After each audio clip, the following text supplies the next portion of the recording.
All right, folks, let's get started. So let's see. Start recording. And start playing. Let me know how the background stuff is going. All right. Hi, folks. Steven here. So today we're going to be doing a little preview of this weekend's upcoming North American International Championship here in Columbus, Ohio. So yeah, there's 4 of these a year. This is the North American one, last major event before Worlds. So this is the sort of last chance to get points, invites, etc. So yeah, I think we're going to start off with, let's see. Yes, Google is letting me know that Hangouts on Air is going to go away. They're going to do some webcam stuff. Hopefully that won't be too much of a problem. But in the meantime, all right. So we're going to start off with basically a little slideshow here. So that'll be the main thing here. So 1 second, your slideshow. Beginning.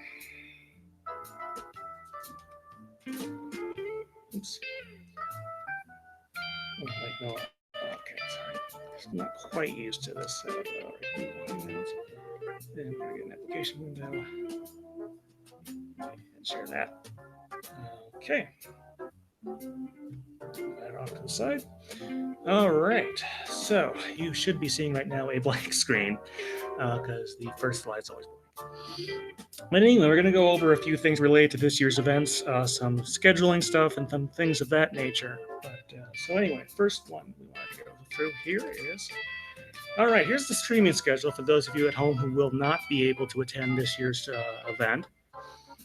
So let's see, you can see everything listed up there on the screen, but Ultra Sun, Ultra Moon still, all 3 days of competition, and then let's see, also the TCG is on all 3 days, and then the Pokken Tournament DX will be Saturday and Sunday.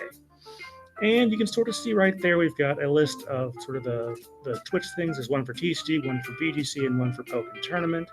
And the time ranges, let's see, this was all given to me, by the way, by my press contact for the Pokemon Company.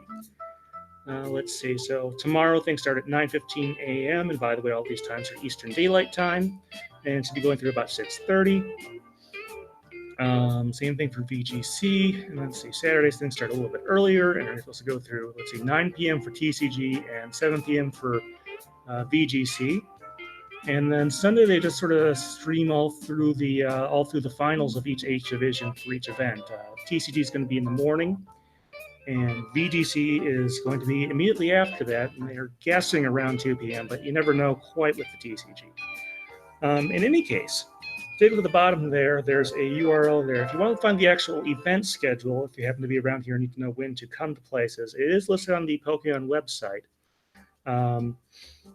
I believe that everything starts at 8:45 tomorrow, so if you happen to be here in Columbus to actually play, you want to be in there.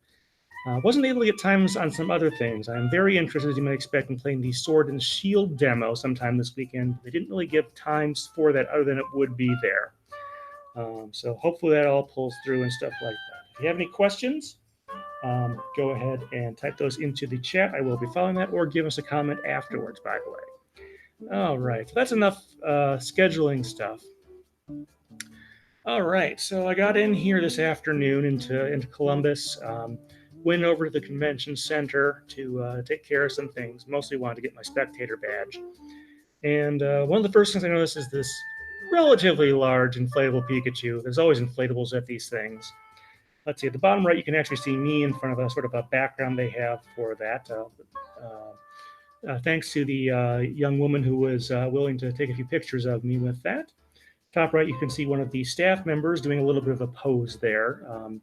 For the judges, that looks to be the outfit that they're wearing for this weekend. I'm not sure if the glasses are for ornamentation or if they're really supposed to be there, but you kind of get the idea. Let's see. Now, I want to mention, we often share these spaces with one or more other events, and this time around, they're kind of interleaved in kind of an unusual way. But this is the PTACon Expo. It's also happening, let's see, tomorrow and Saturday here at the same convention center, which is kind of interesting. Always try to be a good neighbor to these things, although there might be some crossover interest. You never know.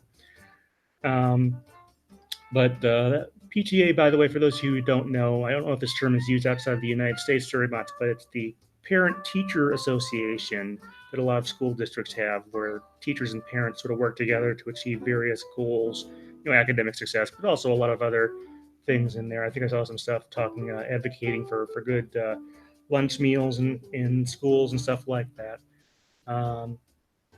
But let's see, what happens after that? Yeah, you thought the first Pikachu blow up was big. This one is even bigger. If you look in the bottom left side of the picture, a little bit below midway, you can see a standard sized person there next to that huge blow up. I'm not sure if that's supposed to be an allusion to the new mechanic in Sword and Shield, or if they just commissioned this, because I don't think I've seen it. I mean, they usually have one hanging from the ceiling. I don't think it's this exact model just reposed. I think this is a different one, but I could be wrong on that one. But yeah, this thing is big. Maybe 30 plus feet tall or something like that. Obviously, much larger than any real Pikachu. Dynamax was the word I was looking for earlier, so I'm not sure if that's what they're going for here, but this inflatable seems to work like that. All right. So yeah, if you're actually going to the event, so this is year the event is in, let's see, Hall C and D. They have 4 main halls in this part of the convention center: A, B, C, and D. I think B is being used for the PTA convention. I'm not sure. I think A was being used earlier this week or something like that.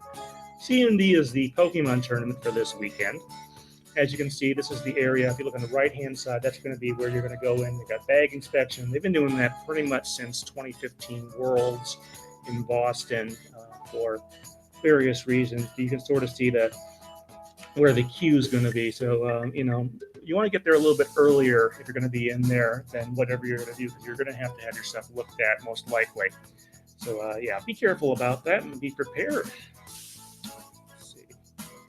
And we had 2 vendors at this year's tournament. There's Yeti Gaming, which I always think, because of their logo, that they're based the Upper Peninsula of Michigan, but they're actually from St. Louis. Not sure why I make that mistake, but Yeti Gaming has their banner over on the left, and then over on the right, in the room adjacent to it, is Collector's Cash. So I forget exactly where. I did an interview with the guy, and sadly it escapes me exactly where they are based. I do not remember precisely off the top of my head. All right.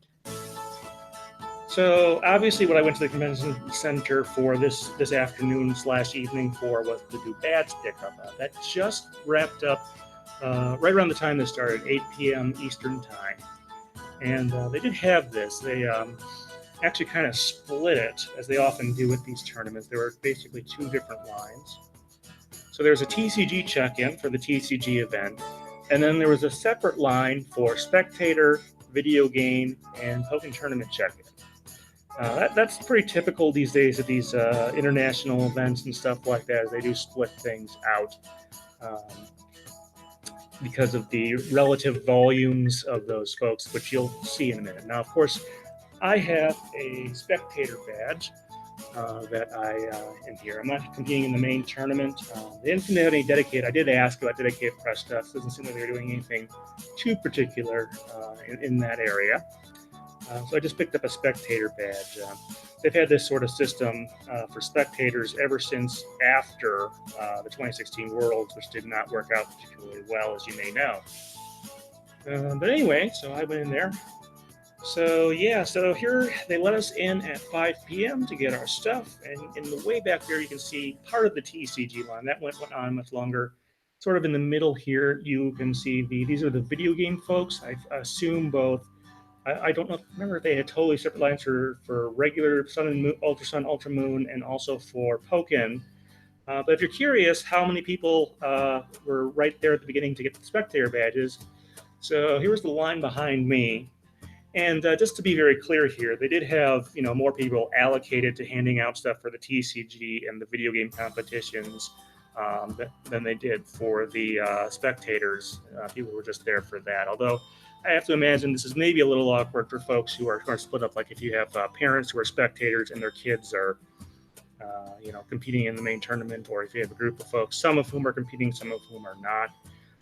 You have to kind of split up here. Although I suppose, if anyone knows how folks handle that, I have a few ideas, but I'd love to hear some comments on that. But yeah, despite the fact this was a very short line, and I was like the third or fourth person to get a spectator badge, like I said, don't assume that just we all went through right away, because they were allocating more folks to the longer lines. So good on them for that type of planning. Let's see. And that is the end of that little slideshow. So yeah, not a ton to say just yet.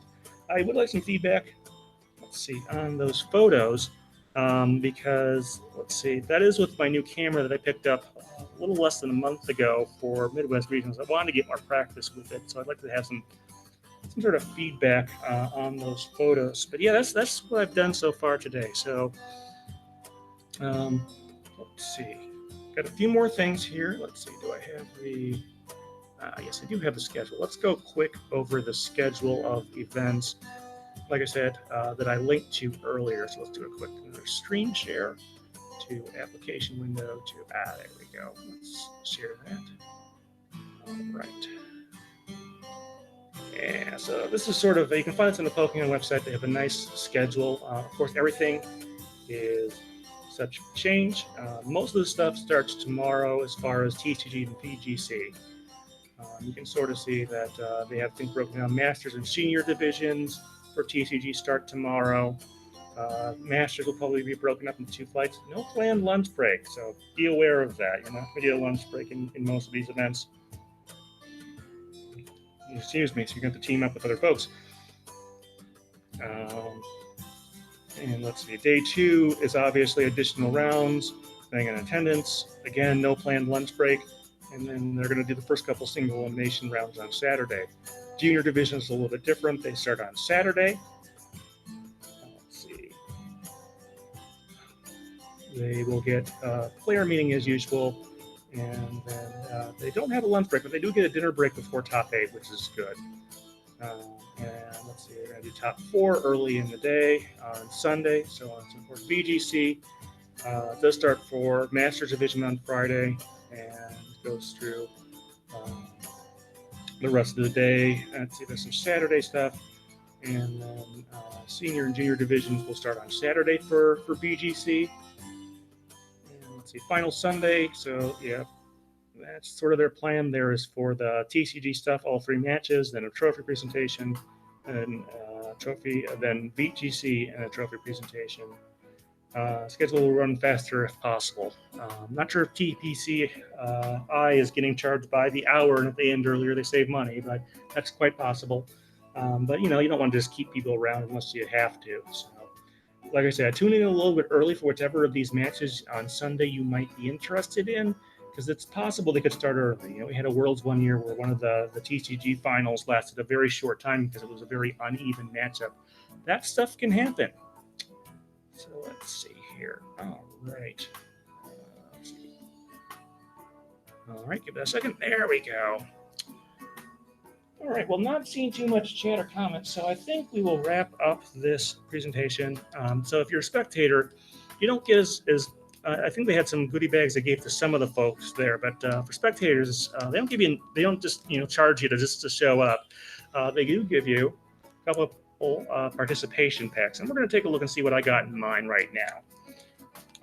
So let's see here. These are both unbroken bonds. So let's see.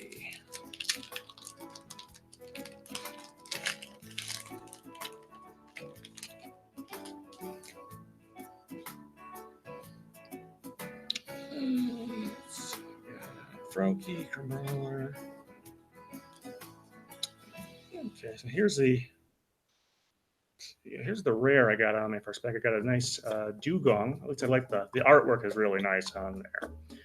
It does have all colorless attacks, so maybe you could do something with this. Remember that I'm not a competitive player. I tend to do more on the other side. Oh, I really like the art on this Porygon too. Not gonna say it's a good card or anything, but the let's see.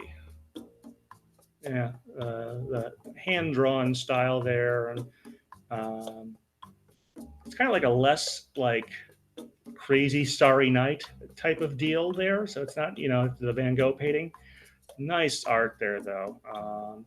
Draw a couple cards. I'm not going to say that's a functionally good card. And then I did get a supporter here, Giovanni's Exile. So let's see here. There we go. All right, let's check the second pack, see what I got there. I think this is going to be relatively short. We'll have more to talk about on Sunday after I have done all my stuff. I'll be playing mostly in side events. I'm also looking to meet a few folks. It looks like, let's see, Pokemon Crossroads is going to be here.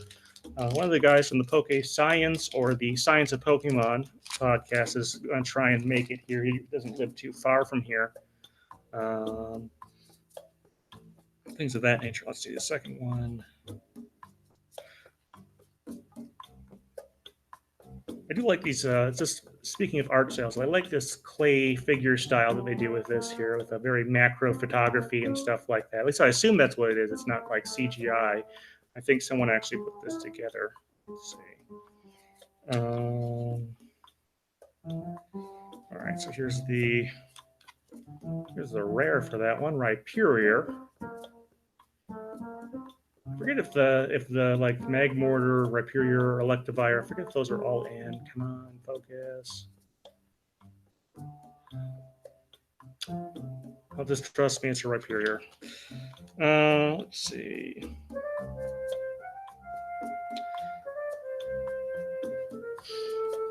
And not much else to say. I forget if those are in Pokemon Go yet. I am looking forward to hopefully getting some good raids. Maybe I can actually get a Kyogre here, because you need a number of people for those, and without some help, it's really hard to take those down. But yeah, other than that, that's what we've got for this preview. So check out the streams. I encourage you to do that. And that's kind of the gist of it. All right, folks, thanks.